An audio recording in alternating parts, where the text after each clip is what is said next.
अजीज दोस्तों, अस्सलाम वालेकुम, नमस्ते, सत श्री अकाल, जय जिनेंद्र, गुड आफ्टरनून। अजीज दोस्तों, भारत के जो इस वक्त इंटरनेशनल स्टैंडिंग है वो बहुत लोगों को हजम नहीं हो रही और इसमें बड़ी बड़ी पावर्स भी शामिल हैं। और चाइना ने अचानक इमर्ज किया और एक पूरी दुनिया की इकोनॉमी पे छा गया। पिछले 25 साल में चाइना की तरक्की देखते हुए सब वो रिएक्शन नहीं आया जो भारत के उस पर आ रहा है। इसकी मेन वजह यह है कि भारत में डेमोक्रेसी है और चाइना में डेमोक्रेसी नहीं है। एक डिक्टेटरशिप है, communist party, single party rule है चाइना में। तो वहाँ पे अंदरूनी तौर पे कोई आपको मुखालिफ आवाज़ नज़र नहीं आती। जबकि भारत का यह है कि भारत के सबसे बड़े दुश्मन भारत के अंदर बैठे हुए हैं और उनको इस्तेमाल करके बाहर की जो फोर्सेस हैं वो भारत के ख़िलाफ़ चीज़ें चलाती हैं। और जब तक के भारत के अंदरूनी दुश्मन शामिल ना हो तब तक ये चीज़ मुमकिन नहीं। देखें, ये picture speaks louder than words. एक महिला भारत की फौजियों को हेड कर रही है। ये आपको कहीं पाकिस्तान में तो आप तस्वुर भी नहीं कर सकते।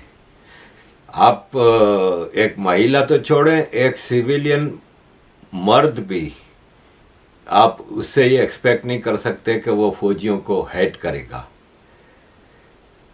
पाकिस्तान छोड़ें, किसी एक इस्लामिक देश में ये बता दें, तुर्की है, बड़े बड़े, जैसे आप लिबरल इस्लामिक देश की बात करें, चलें ईरान सऊदी अरब को छोड़ दें, तुर्की है, मलेशिया है, इस तरह के जो प्रोग्रेसिव इस्लामिक कंट्रीज़ कहलाते हैं उसमें भी ये मुमकिन नहीं। और मुसलमान देश भी छोड़ें, आप किसी मेजर पावर में मुझे ये दिखा दें, अमेरिका में कभी ऐसा हुआ है, रशिया में हुआ है, चाइना में हुआ है? ये आपको मेजर इकोनॉमिक मिलिट्री पावर में होता नज़र नहीं आएगा। ये भारत में होता है। इतनी स्ट्रांग डेमोक्रेसी है जिसके बारे में राहुल गांधी यहाँ पे लंदन में बैठ के क्या क्या बोल के गए हैं, ये मुझे हैरत होती है कि इस ख़ानदान ने भारत पे सबसे ज़्यादा रूल किया है। इस ख़ानदान ने सबसे ज़्यादा नहीं, 2/3 टाइम, अगर आप टोटल 75 ईयर्स का निकालें तो 50 साल से ज़्यादा इस ख़ानदान की हुकूमत रही है इस देश में। इसके बावजूद आज ये बातें करते हुए इनको इतनी तो शर्म आनी चाहिए कि ये देखें तो कि ये जिस जगह बैठे हैं अंग्रेज़ के देश में, उसी अंग्रेज़ ने भारत पे 200 साल रूल किया है। लेकिन शायद इसकी वजह यह भी है कि जो इनके फादर हैं वो लॉर्ड माउंटबेटन की गोद में खेले हैं और इनके नाना के हवाले भारत करके गए थे अंग्रेज़। ये सोचे तो कि आज ये एक पॉलिटिकल पार्टी के हेड बने हैं तो किस क्वालिफिकेशन पे बने हैं। इनकी पार्टी के वो सीनियर लीडर्स जिनकी गोद में ये खेले हैं उनके चीफ बने हुए हैं और एक डायनास्टिक पॉलिटिक्स के शाहकार हैं और वो डेमोक्रेसी की बात करते हैं। इनके भारत तोड़ो यात्रा को ले लें, दूसरे किसी उसमें ले लें, आपको कहीं कांग्रेस का प्रेसिडेंट नज़र आता है? क्योंकि बहुत ज़्यादा क्रिटिसिज्म हुई तो ये मजबूर हुए एक नॉन गांधी नाम को लाने के लिए प्रेसिडेंट। लेकिन आपको पूरे पॉलिटिकल इंडियन नेशनल कांग्रेस के पॉलिटिकल सिनारियो में कहीं आपको ये खारगे साहब है कौन है जो कांग्रेस के सदर हैं, ये आपको कहीं नज़र आते हैं? हर जगह राहुल गांधी लेके चल रहे चीज़ों को। डिफैक्टो मतलब पार्टी तो यही चला रहा है ना। तो ये किस डेमोक्रेसी की बात करता है? बात करता है एक तरफ इमरान खान का ये भाई है, छोटा भाई है इमरान खान का। एक तरफ बात करता है कि चाइना वाले इंडियन आर्मी को पीट रहे हैं। इसके कुछ दिनों बाद लंदन आता है तो कहता है कि China believes in harmony. Means ये कि ये सब भारत बदमाशी कर रहा है, चाइना तो बेचारे बिल्कुल सीधे साधे हैं, अमन के दाई हैं, अमन की बात करते हैं।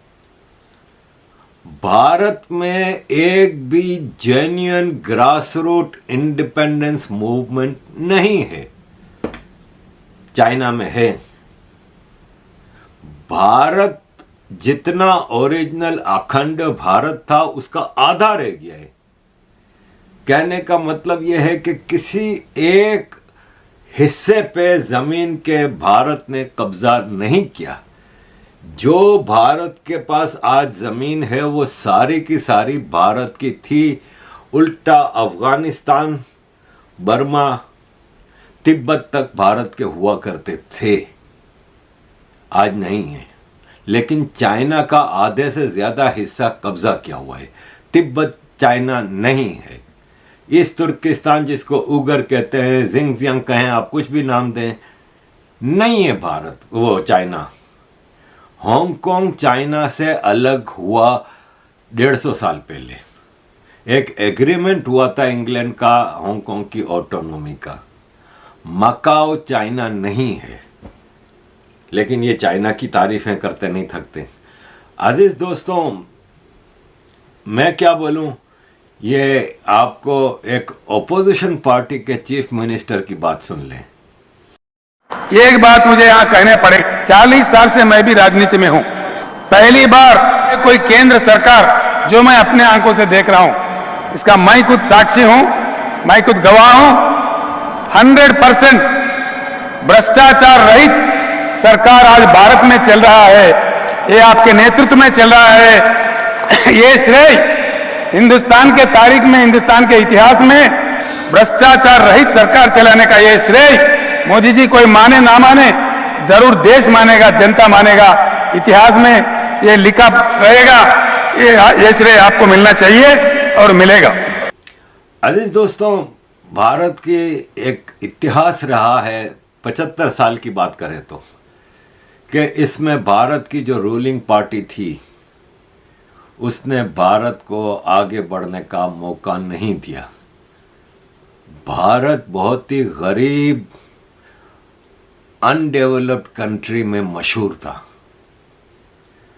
मैं जब पहली बार 1990 में आया तो मुझे ये इम्प्रेशन था कि मैं एक भारत से काफ़ी डेवलप्ड कंट्री यानी पाकिस्तान से अनडेवलप्ड कंट्री भारत की तरफ जा रहा हूँ।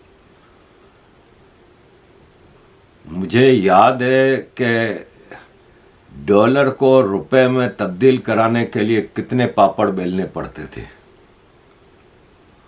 और हमारे कराची से लड़के जाते थे अय्याशियों के लिए मुंबई। मैं जब सऊदी अरब में रहता था तो सऊदी अरब से लड़के क्या करते थे कि रमज़ान से 15 दिन पहले से लेके हज के 15 दिन बाद तक खूब मेहनत करते थे, क्योंकि वो सीज़न होता था हाजियों का, उम्रों का। इतना सीज़न होता था कि ये फेरियां लगा के, पथारे लगा के खूब माल बनाते थे। फिर जनवरी में ये चले जाते थे पाकिस्तान। पाकिस्तान से ये सीधा मुंबई जाते थे। 1 महीना अय्याशी करते थे, थकावट उतारते, वापस पाकिस्तान आते, 2-3 महीने पाकिस्तान रहते, फिर उम्रे का वीज़ा लगाते, फिर सऊदी अरब आ जाते। फिर 4 महीने इलीगल रह के, 1 महीने का वीज़ा होता था उम्रे का, 4 महीने इलीगल रह के हज के बाद चले जाते थे। ये बताते थे कि मुंबई की खेप होती है। मैं समझा कोई सोने की खेप होती होगी, कोई डॉलर की खेप होती होगी। उन्होंने कहा कुछ भी नहीं। सेकंड हैंड पुराने कपड़े, पिस्ता, कैमरे की फिल्में आती थी, कैमरे की फिल्में, बोस्की कपड़ा, ये वो चीज़ें। मैं सोचता था कि यार भारत इतना अनडेवलप्ड कंट्री है, पोटेंशियल था ना। आज क्यों भारत दुनिया भर में मशहूर है? आज क्यों आईटी के लड़के निकल के आ रहे हैं पूरी दुनिया में? आज भारत दुनिया में फार्मास्यूटिकल्स दे रहा है, सब कुछ दे रहा है। अफगानिस्तान को 20,000 मेट्रिक टन गंदुम भेजी है। तो वो भारत कैसे तब्दील हो गया? तब्दील इसलिए हुआ कि एक जेन्युइन लीडरशिप आई है। सुनिए जरा। When I keep thinking about how in the last 60 years, the history of the country is a history of lost opportunities for India, I very honestly doubt the patriotism and the intent of these people. These guys weren't patriots. No, they weren't. Because if you are a patriot, you will not deliberately keep the people of your country poor. You will not deliberately deprive them of economic opportunities. These guys did it the last 60 years. And all of these people now have come together to fight Narendra Modi. Who is the opposition to Narendra Modi today? The opposition to Narendra Modi, my dear friends, is a consortium of private political parties and political families who have run their states and political territories like private jagirs. It's a coalition of dynasts, a coalition of crooked, corrupt political private entities who know their death, who know their time has come. If Modi gets elected again, the ways of the past 60 years will not continue again. All those dreams which perhaps Tejasvi Yadav was growing up with, thinking by one day even I will become like Lalu Prasad. He now knows that India has changed and that he cannot have another fodder scam because Modi will not allow it.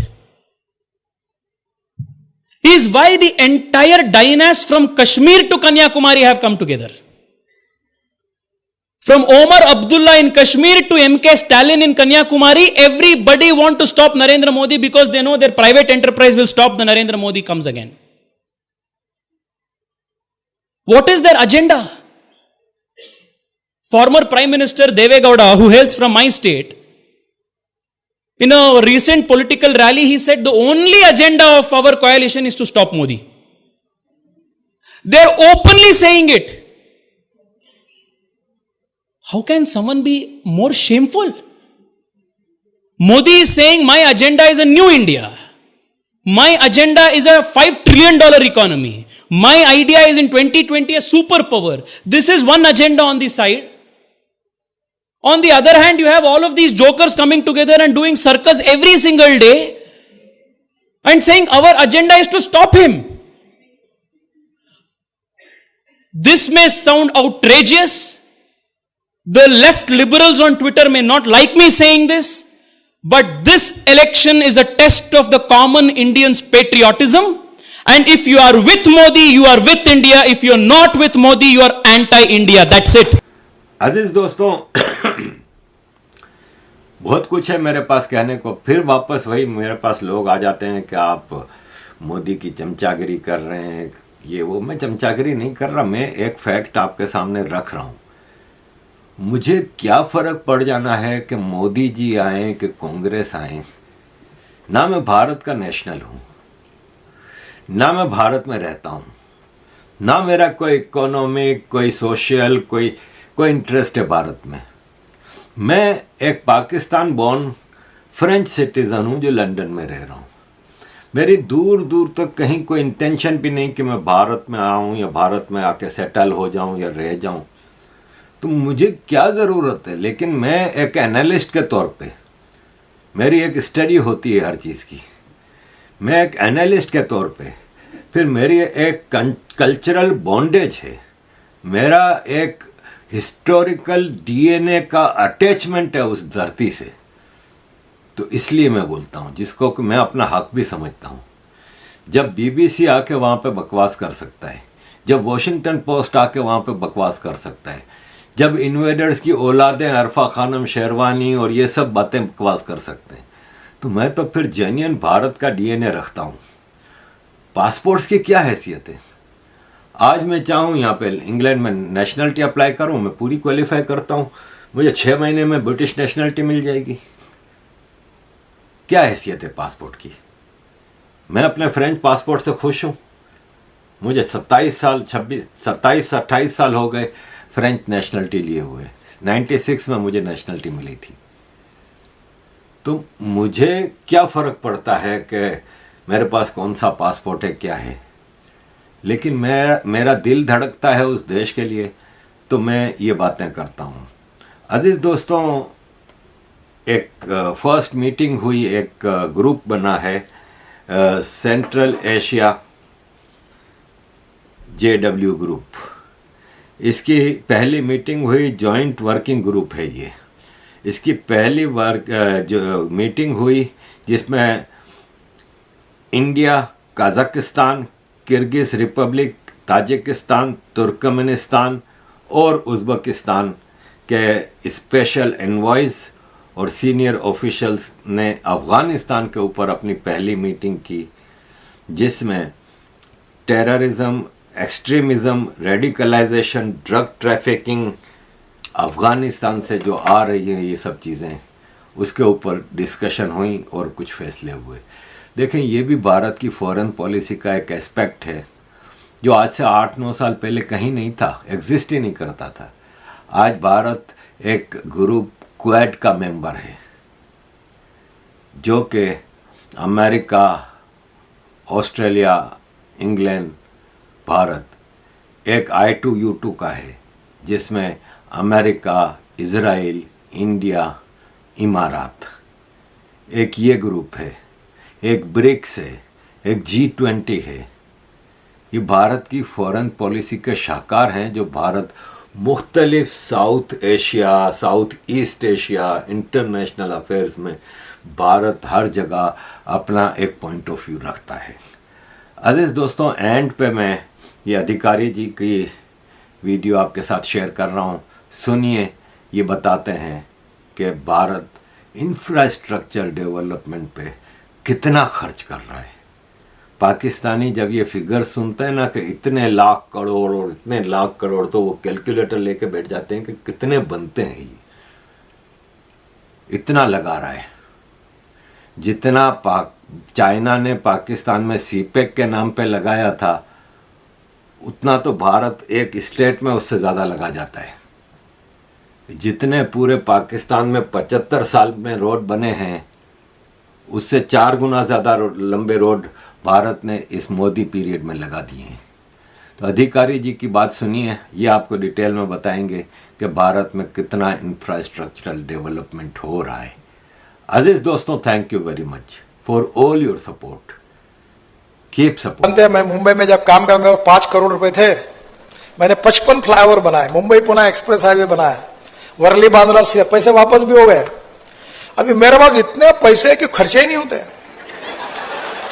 मैं 6 लाख करोड़ रुपए 2024 समाप्त होने के पहले UP में 6 लाख करोड़ के road बना रहा हूं। 6 लाख करोड़।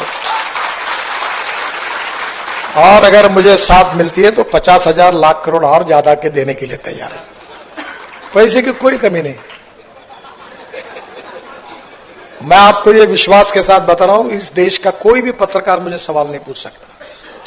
मैं बोलता हूं ये काम होगा तो होगा। मैं झूठ बोलता नहीं और झूठ आश्वासन। अभी मुझे स्टेज पर सब MLA MP ये डिक्लेयर करो, वोट नंबर पहले क्यों ने कागज भेजा आपने? मैं अभी वेरीफाई किए बिना नहीं बोलूंगा। फिर मैंने पीछे में अधिकारी को बताओ क्या क्या है। फिर मैंने उसको मंजूर, आपके एरिया के रास्ते है, 10-15 हजार करोड़ ऐसे ही उनको मंजूर कर दिया। पैसे की कोई कमी नहीं। आपको ताजुब होगा, मैंने तय किया है कि अभी रोड में गरीबों के पैसे से बनाऊंगा।